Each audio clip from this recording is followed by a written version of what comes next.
Dolores, how did this happen? Well, in 2008, we had an exhibition here at the National Museum of Mexican Art. At that time, I was working for the education department. So for every single exhibit, we created workshops. And in this case, we decided that it was going to be a quilting class. At that moment, one of the at that moment, we invited a local person to teach the class. She was here, Karen Musgrave. She was here for 2 years, but then the group continued. Right now, She left and they said, I want to stay. oh yes, the group has been now for 15 years working, meeting every single Saturday, and there has been a lot of participants coming and going through all of these years, but this is like the core group, the ones that Wouldn't 15 miss years it ago for anything. started Right. it and continue. There's a participant that joins us sometimes from New Mexico or Arizona. There was a moment where another participant from California used to join. They started here. They were part of the group, but then they moved back to where they're from. Right. But sometimes when they can, they do Come back join. here. They come Oh. back. Yes, and it's really nice because I think that the group throughout these years, they have become really good friends. And as you can see, there's different generations working Yeah. together, Uh-huh. and they're friends, and they are always helping each other. And that's one of the things that I really like, that they're independent. They like to help each other, and normally we invite new participants every year. Since the pandemic, we have not done it, but every year they were teaching a class. Normally, like in the month of September, October, for our Day of the Dead show. It's when they were opening the group for new members. Besides teaching classes for kids. So for me, it's really important also for the group to be doing that other part of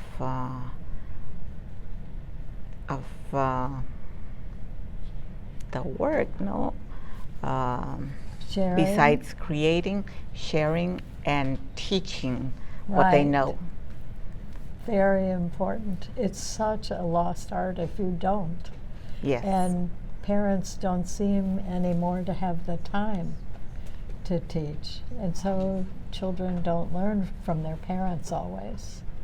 And so they have to learn from someplace else. Yes, so they have been doing that. A lot of times they do teach one of the classes for the summer class that we have here at the museum, or we have open workshops, so whoever wants can just come and see and try this technique. And also the other thing that it's important is that the group is doing story quilts Yes. from their community, Right. from their culture. So that's really important also. That's great. That's fabulous. You should be so proud of this Oh. group. I'm proud every single time that I'm here with them and I see what they are doing. I'm really happy. Throughout the pandemic, we were also meeting virtually. Somebody said that you that because you couldn't be together and you weren't doing machine work, you said, well, let's do watercolor. Yes, I kind of noticed that there was something going on. They were not working as much as they normally do. Mm-hmm. So I thought, okay, another possibility. What is that they can do for them to kind of enjoy and produce? And so they started doing watercolors, and now those watercolors that they created throughout the pandemic, now they're making the them quilts. into quilts. That is great. You are such a blessing to them. It's clear. Well, they're a blessing to me. I know it goes both ways. It does go both ways. That's great. So, when somebody comes to the museum and they see this, do they say, I'd like to do that? Ever? They do that, and that's why we once a year open the group, and we have had classes that will run like for 2-3 months. I'm hoping that all of the people that have been coming through here, that they can continue, because it's a great. Did you ever think you would be doing this? Teaching or Having a group of quilters who were sharing their stories with the world? when I was in the education department, I taught a lot of classes, but they were they did not last 15 years. so I'd say this is a bit of a legacy.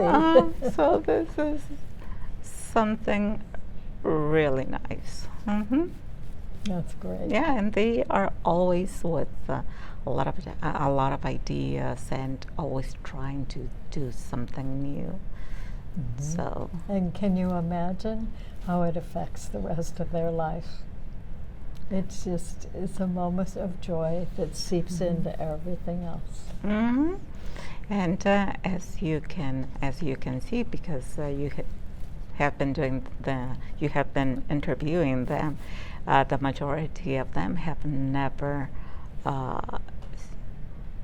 done this kind of work or have sewn, so it was something new for them. And now to see that they love that technique, it's really amazing. It's fascinating to me how the whole time I've been interviewing these women, I've been my mother taught me to knit when I was 12, and I didn't pay too much attention to it then.